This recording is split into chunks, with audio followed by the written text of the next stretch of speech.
Discover original کے معزز سامعین السلام علیکم۔ معزز سامعین اکرام، آپ سن رہے ہیں الاؤ اور میں ہوں اسد۔ اس سے قبل آپ الاؤ کی 65 ایک ساتھ سن چکے ہیں، اب قسط 66 ملاحظہ فرمائیں۔ لیکن اس سے قبل اگر آپ نے ہمارے چینل کو سبسکرائب نہیں کیا تو اسے سبسکرائب کر لیں اور بیل آئیکن کو کلک کر لیں تاکہ آپ کو تمام تر ویڈیوز ملتی رہا کریں، اور ساتھ ہی ویڈیو کو لائک کریں، شیئر کریں اور کمنٹس باکس میں اپنی آراء سے ہمیں مطلع کریں۔ آئیے داستان کا آغاز کرتے ہیں۔ جب کھانا کھا چکے تو اس نے برتن ایک طرف رکھ کر پوچھا، اچھا تم بولو تمہارا اب کیا پروگرام ہے؟ اس کی سوئی وہیں اٹکی ہوئی تھی۔ چھوڑو اس قصے کو، میں نے بے پرواہی سے کہا۔ ایسے میں رحمہ چائے لے کر آ گئی تھی، ہم چائے پیتے رہے اور شادی کے بارے میں باتیں کرتے رہے۔ رحمہ اٹھ کر گئی تو سارے برتن وغیرہ بھی لے گئی۔ ساوری میرے پاس پلنگ پر پھیل کر بیٹھ گئی تھی۔ مجھے معلوم تھا کہ اب اس کی ساری باتیں اس شادی کے گرد گھومتی رہیں گی۔ وہی ہوا، کچھ دیر بعد وہ بولی، علی تم مجھ سے شادی کرو گے نا؟ ظاہری بات ہے ہماری شادی ہوگی، میں نے اس کی بونگیوں کا لطف لیتے ہوئے کہا۔ کیسے ہوگی ہماری شادی؟ اس نے پوچھا۔ اچھا تم میرے لیے دودھ لاؤ پھر بتاتا ہوں، میں نے کہا تو وہ چونک کر بولی، کوئی عقل ہے تمہیں؟ ابھی تو چائے پی ہے، کچھ دیر ٹھہر جاؤ پھر پی لینا۔ میں نے سوچا جس طرح تم عقل کی باتیں کر رہی ہو نا، میں بھی ویسے ہی کر لوں۔ میں یہ کہتی ہوں مسکرا دیا تو وہ بھی ایک دم کہکا لگا کر بولی، سیدھے کہو میں اب چلی جاؤں؟ ہاں تو جاؤ نا، مجھے سونے دو، میں نے کہا تو اٹھ کر چلی گئی۔ میں سوچنے لگا ہر عورت کو اپنا گھر بنانے کی کتنی فکر ہوتی ہے، شاید یہ اس کی فطرت میں ہے۔ اس شام ڈیرے کے علاوہ گھر میں بھی جاگے کی تیاریاں ہو رہی تھیں۔ روحی میں جاگا شادی بیاہ میں ایک روایتی حیثیت رکھتا ہے، جس میں شادی بیاہ والے گھر شادی کے گیت گائے جاتے ہیں، لڈی رقص یا جو بھی خوشی حاصل کرنے کے کھیل ہوں، یہ ساری رات چلتا ہے۔ اس رات دلہا اکیلا ہی دلہن کے گھر آتا جاتا ہے۔ یہ رسم بھی بڑی دلچسپ ہوتی ہے۔ دلہا جب اونٹ پر سوار ہو کر دلہن کے گھر کے پاس آ جاتا ہے تو دلہن کی سہیلیاں یا کزنز اسے گھر میں داخل نہیں ہونے دیتی۔ دلہا اپنی طاقت، مہارت اور ذہنی صلاحیت کے باعث گھر میں داخل ہوتا ہے، وہیں رات رہتا ہے۔ اس کی خوب خدمت کی جاتی ہے، صبح اسے تیار کیا جاتا ہے یہاں تک کہ بارات پہنچ جاتی ہے۔ اس دوران دلہا اپنی دلہن کا چہرہ سہاگرات ہی کو دیکھ سکتا ہے۔ اس وقت ساول کا انتظار ہو رہا تھا۔ دوسری جانب ساوری کئی لڑکیوں کے ساتھ تیار کھڑی تھی۔ وہاں پر موجود ہر مرد عورت متجسس تھی کہ کیا ہوگا۔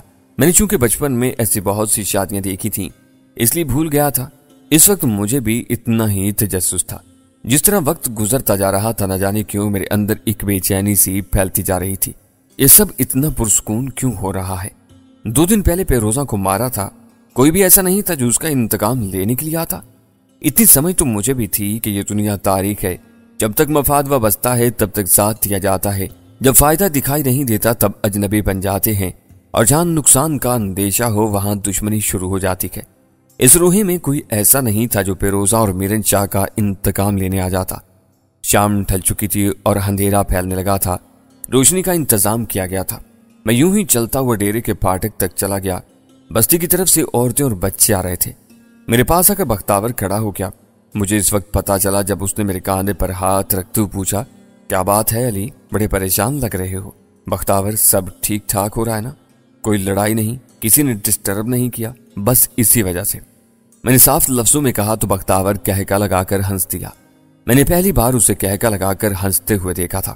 کچھ دیر بعد وہ خود پر قابو پاتے ہوئے بولا، ہماری بھی کیا زندگی ہے یار، کچھ گڑبڑ نہ ہو تو ہمیں چین نہیں آتا۔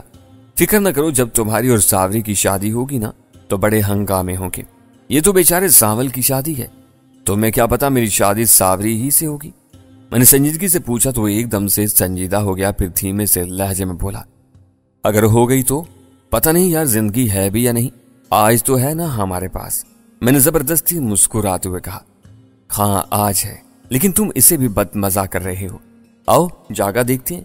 کچھ دیر بعد ایک راجستھانی لڑکی بھی آ جائے گی، سچ میں بجلی ہے، محافل کو تڑپا کر رکھ دے گی۔ اس نے لطف لیتے ہوئے کہا، کون ہے وہ، تم جانتے ہو اسے؟ میں نے پوچھا۔ یہیں کی ہے، اس کے ماں باپ کبھی بھاگ کر یہاں آئے تھے، تب سے وہ یہیں ہے، شادی بیاہ پر ناچتی ہے، رنگ باندھ دیتی ہے، ادھر ڈیرے پر ہی ہماری محفل سجے گی۔ بختاور نے سمجھانے والے انداز میں کہا تو میں سر ہلا کر رہ گیا۔ ڈیرے پر یہی کوئی 20-25 مرد ہوں گے۔ ان سب نے کھانا کھا لیا تھا۔ چچا سائی نے خشک گوشت بنوایا تھا جو بہت ہی لذیذ بنا تھا۔ رہائشی حصے سے شور و غل کی آوازیں آ رہی تھیں، سب خوش تھے۔ हम वहीं डेरे पर बैठे बातें कर रहे थे कि एक ऊंट रेड़ा डेरे के गेट पर रुका। उसमें से साजिंदे उतरे, फिर एक कोमल सी लड़की को उतारा गया। उसने स्याह रंग का लिबास पहन रखा था, इस पर सफेद और सुनहरी सितारे टंगे हुए थे। इसने कांधों पर एक स्याह चादर ली हुई थी, सर पर आंचल था, पांव में नाजुक खुस्सा था। वो साजिंदों के साथ वहीं आ गई। इनके लिए चादरें बिछाई हुई थीं। वो सब बैठ गए तो लड़की पांव में घुंघरू बांधने लगी। मैंने वहां मौजूद सब लोगों पर सरसरी सी निगाह डाली तो मुझे जमान माहौल बड़ा बेचैन दिखाई दिया। साज बजने लगा और लड़की लहकने लगी। इसने पहला गीत ही राजस्थानी छेड़ा था, मोहे मन के तार हिला दे रे। वो लहकती रही, दूसरा गीत शुरू हो गया। मैंने जमान माहौल को देखा, वो इसी तरह बेचैन था। मुझे समझ में नहीं आ रहा था कि ऐसा क्यों है। डेरे पर कुछ ऐसे लोग भी थे जो शराब के नशे में धुत हो रहे थे। बख्तावर भी कई पैग चढ़ा चुका था। शोएब, आफ्ताब, मुदस्सिर और जहांगीर अलग अलग जगह पर बैठे हुए खुशो हवास में थे। मैंने ऐसे में देखा जमान माहौल वहां नहीं था, न जाने वो किधर चला गया था। मैं भी उसे देख ही रहा था कि मेरा फोन बज उठा। स्क्रीन पर जमान माहौल का नाम था। मैंने उसकी कॉल सुनी। अली, मुझे ये नाचने वाली लड़की गड़बड़ लग रही है। ऐसा क्यों लगा तुम्हें? मैंने पूछा। इसका ताल्लुक उस बंदे से है जो हमेशा बख्तावर के खिलाफ रहा है। उसने हमेशा फेरोजा का साथ दिया है। उसने तेजी से कहा। ताल्लुक कैसा? मैंने पूछा। वही जो साहिबा का मिर्जे से था, उसने तंजिया लहजे में कहा। मैं नहीं पूछता, तुम्हें कैसे पता है? तुम इधर आकर बैठो, देखते हैं। मैंने कहा और फोन का मैसेज बक्स खोला और जहांगीर को मैसेज कर दिया कि ये नाचने वाली और साजिंदे खतरा हो सकते हैं। फिर फोन जेब में रखकर गैर महसूस अंदाज में अपना पिस्टल निकाला और चादर के नीचे रख लिया। मैंने अपना और बख्तावर का फासला देखा, लम्हों में सोच लिया कि क्या क्या हो सकता है। तकरीबन 2 घंटे तक ये नाच गाना होता रहा। इसमें कोई शक नहीं कि वो बहुत अच्छा नाची थी और गाया भी खूब था। वो लड़की थक कर साजिंदों के पास जा बैठी थी। मैंने उसे निगाहों में रखा हुआ था। इन्होंने अपने साज वगैरह समेटे तो लड़की ने भी अपने घुंघरू उतार दिए। कुछ देर बाद वो बड़े इत्मीनान से जाने के लिए तैयार हो गए। मैंने जमान माहौल की तरफ देखा, वो हनूज परेशान था। उसकी समझ में नहीं आ रहा था कि मुझे क्या जवाब दे। बख्तावर ने उसे जो रुपए देने थे वो दिए तो वो सलाम करते हुए चले गए। कुछ लोग सो गए थे, हम चंद लोग जाग रहे थे। जहांगीर और मुदस्सिर इनके पीछे ही बाहर निकल गए थे, वो भी वापस आ गए थे।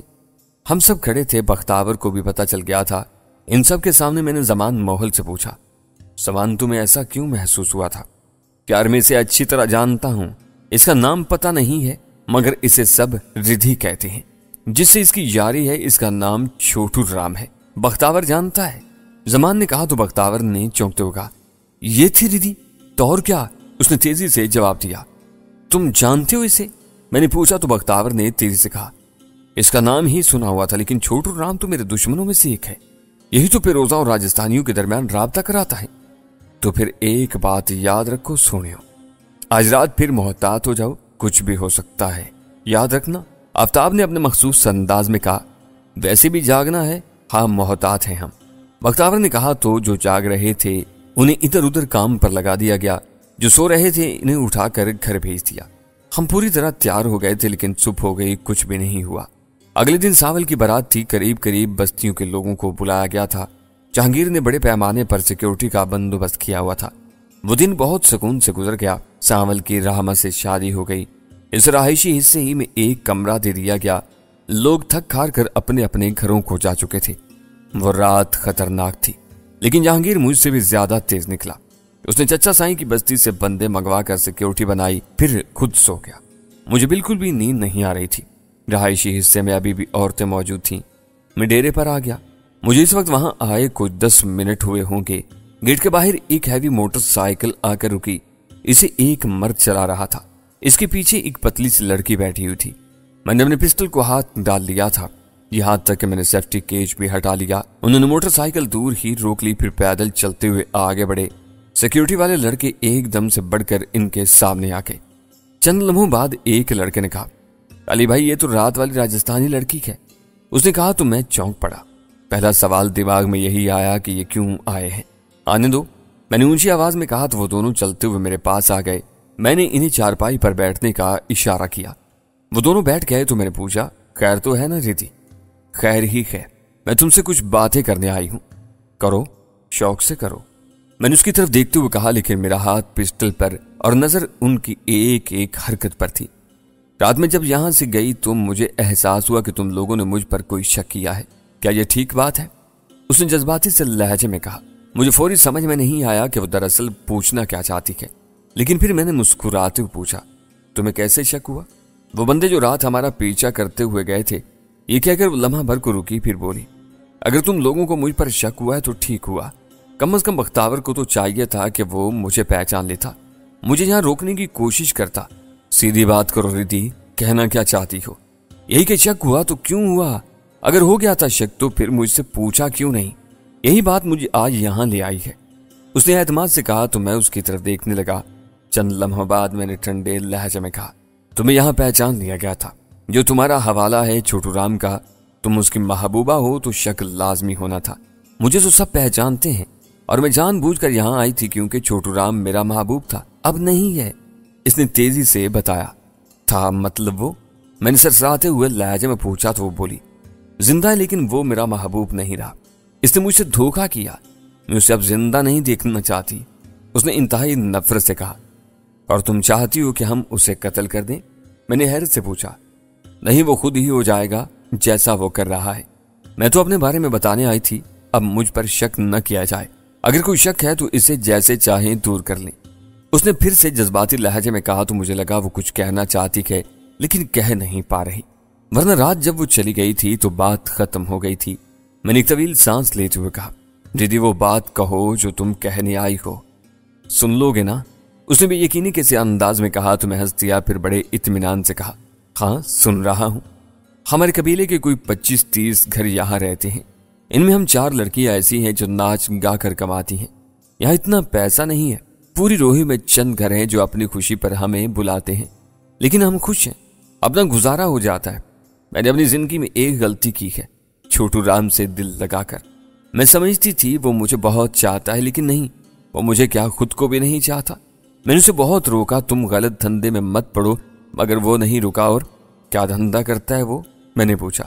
ہر وہ کام جس سے پیسہ ملے، جس سے اس کا فائدہ ہو، چاہے اسے کسی کو قتل کرنا پڑے، سرحد پار جاتا ہے، نہ جانے کیا کیا کرتا ہے، اس نے دکھ بھرے لہجے میں کہا تو میں نے پوچھا، تم چاہتی کیا ہو؟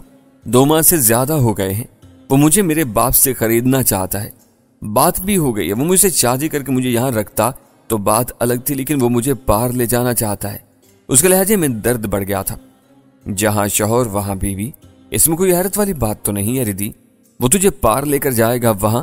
میں نے کہنا چاہا تو اس نے میری بات کاٹتے ہوئے کہا، یہی تو میں نہیں چاہتی، وہ مجھے وہاں لے جا کر مجھے بیوی بنا کر نہیں رکھنا چاہتا، وہ میرے شو کروائے گا، مجھے جگہ جگہ نچوا کر میرے پیسے وصول کرے گا، جس کا کوئی مر جائے گا اس کے ہاں بین کروائے گا۔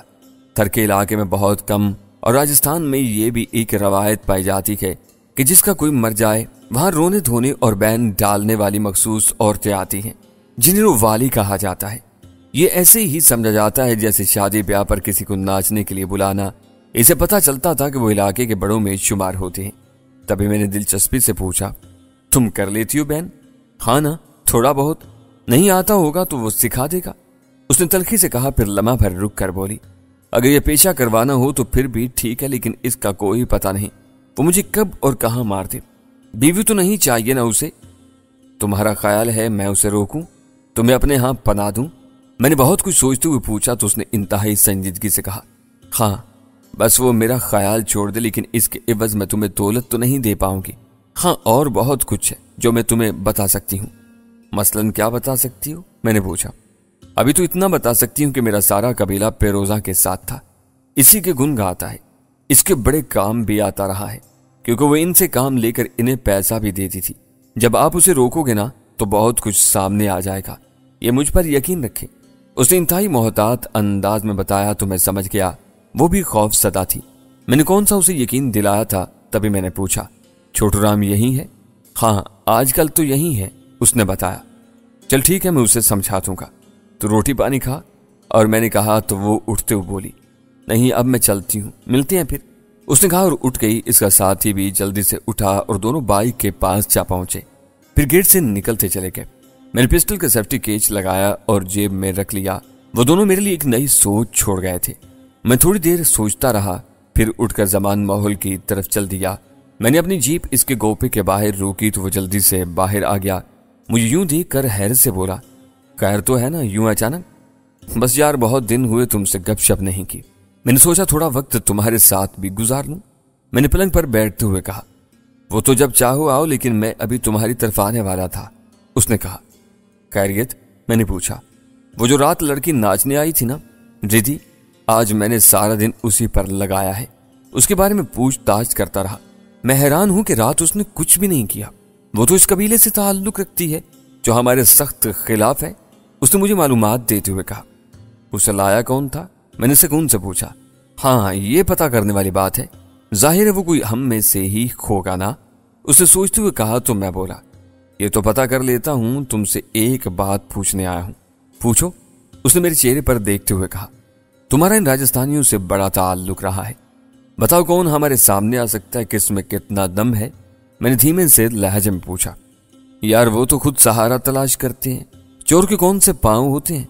कोई नहीं खड़ा हो सकता जब तक यहां से कोई मकामी बंदा इनकी पुष्ट पनाही न करे। इस फैली हुई रोही में कई लोग हैं। ये नूर आयात जैसे, पेरोजा या मीरन शाह जैसे तो बहुत हैं। इनसे भी बड़े खतरनाक लोग हैं, लेकिन वो छेड़ते नहीं किसी को जब तक कोई उनको ना छेड़े। उसने तफसील बताते हुए कहा तो मैं समझाते हुए बोला, मुझे इनसे कोई गर्ज नहीं है। मेरा कोई पता नहीं मैं कब चला जाऊं। मैं चाहता हूं सावल को कोई न छेड़े। फौरी तौर पर तो कोई बंदा निगाह में नहीं है। हाँ, तुम्हारे जाने के बाद किसी ने सर उठा लिया तो इसके बारे में कुछ नहीं कहा जा सकता। कोई और हो ना हो, एक नूर हयात ही सबसे बड़ा दुश्मन मौजूद है। उसने सूरत हाल बताते हुए कहा तो मैंने पूछा, वो होता कहाँ है आजकल? 2 दिन पहले बहावलपुर में था, फिर इसके बाद का पता नहीं। उसने बताया। अच्छा मेरी एक बात सुनो, पूरे इलाके की सूरत हाल क्या है, इसके बारे में मालूमात लो, बाकी देख लेंगे। मैंने उसके जिम्मे एक काम लगा दिया तो वो तंजिया लहजे में बोला, तुम पहले अपने घर में तो देखो, रिद्धि को किसने बुलाया था? मैं पता करता हूं, तुम 2-4 दिन में मुझे बताओ। मैंने कहा ठीक है। उसने कहा। फिर मैं उससे पूरे इलाके के बारे में बातें करने लगा। मुझे वहां काफी वक्त लग गया। आधी रात हो चुकी थी जब मैं उठकर वापस चल दिया। मैं डेरे पर पहुंचा तो बख्तावर के साथ जहांगीर बैठा हुआ गपशप कर रहा था। वो यही शादी पर होने वाली बातें कर रहे थे। मैं इनके पास कुछ देर बैठा, फिर मैंने बख्तावर से पूछा, ये रिद्धि को किसने बुलाया था? मुझे तो नहीं मालूम, यही किसी ने। ये कहते हुए रुक गया। फिर जैसे उसे बात की समझ आ गई तो उसने हैरत से पूछा, वाकई यार किसने बुलाया? हमसे कितनी बड़ी गलती हो चुकी है। रात को कुछ भी हो सकता था और फिर हमें यह भी नहीं मालूम उसे बुलाया किसने। मैंने सर से लहजे में कहा, पता करते हैं, अपने कान और आंखें खोले रखते हैं। इसने नदामत भर लहजे में कहा तो मैं उठकर रहायशी हिस्से की जानिब बढ़ गया। सहन में रामा के साथ सावरी बैठी हुई थी। मैंने जाते ही पूछा, सावल कहाँ है? बाहर है कहीं? रामा ने कहा, इसका ख्याल रखा कर। मैंने कहा और अम्मा सायन वाले कमरे की तरफ बढ़ गया। मैं जाकर पलंग पर लेट गया। नींद का नामो निशान तक नहीं था। कुछ देर बाद सावरी हाथों में ट्रे थामे अंदर आ गई। उठो, मुझे ट्रे रखने दो, सावरी ने कहा तो मैं उठ गया। उसने ट्रे पलंग पर रखी और मेरे सामने आलती पालती मार कर बैठ गई। इसने ट्रे से कपड़ा उठाया। भुने हुए गोश्त के साथ तनूरी रोटियां रखी हुई थीं। मेरी एकदम से भूख बढ़ गई, लेकिन मुझसे पहले ही सावरी खाने लगी। बड़ी भूख लगी है ना तुम्हें? मैंने पूछा तो वो बोली, तो और क्या, तुम थोड़ी देर मजीद ना आते ना तो मैंने खाना निकाल कर खा लेना था। हम कौन सा मियाँ बीवी है जो तुम ऐसे करती हो? खा लिया करो, मेरा क्या है? मैंने हंसते हुए कहा तो वो संजीदगी से बोली, ओए सोने, मैंने तो तुम्हें अपना मियाँ मान लिया है। अब निकाह के 2 बोल रहते हैं, जब चाहे पढ़ा लेना। उसने एकदम से बड़ी बात कह दी थी। मैं अगर इस पर कुछ कहता तो एक नई बहस छिड़ जाना थी। सो मैं खामोशी से खाना खाता रहा। वो दिन भर की रुदाद सुनाती रही। अचानक उसने पूछा, क्या बात है अली, बड़े खामोश हो? यार एक बात की समझ नहीं आ रही, ये रिद्धि को किसने बुलाया था? मैंने कहा, मैंने बुलाया था। क्यों, क्या बात है? सावरी ने बड़े इत्मीनान से कहा तो मैंने चौंक कर उसकी तरफ देखा। फिर धीमे से लहजे में पूछा, तुम्हें पता है इनके बारे में? वो पेरोजा, रामा माई भी तो पेरोजा के पास ही रहती थी। ये तुम दिमाग में मत लाओ, मैं जानती हूं वो सब क्या है। मैं बचपन से इधर हूं और सब जानती हूं, तुम फिक्र ना करो। मैंने बहुत सोच समझ कर उसे बुलाया था। मुझे तुम्हारी सोच की समझ नहीं आई। मैंने पूछा, तुम सुकून से रहो, जैसे ही कुछ हुआ मैं बता दूंगी और तुम्हें समझ में आ जाएगा। छोटू राम तो कोई चीज नहीं, बात इससे भी आगे की है। खाना खाओ, उसने बेपरवाही से कहा तो मैंने भी बहस करना मुनासिब नहीं समझा। हाँ, एक सोच मेरे दिमाग में दर आई कि मुझे इस इलाके में रहना है तो अब आंखें खोल कर रहना होगा।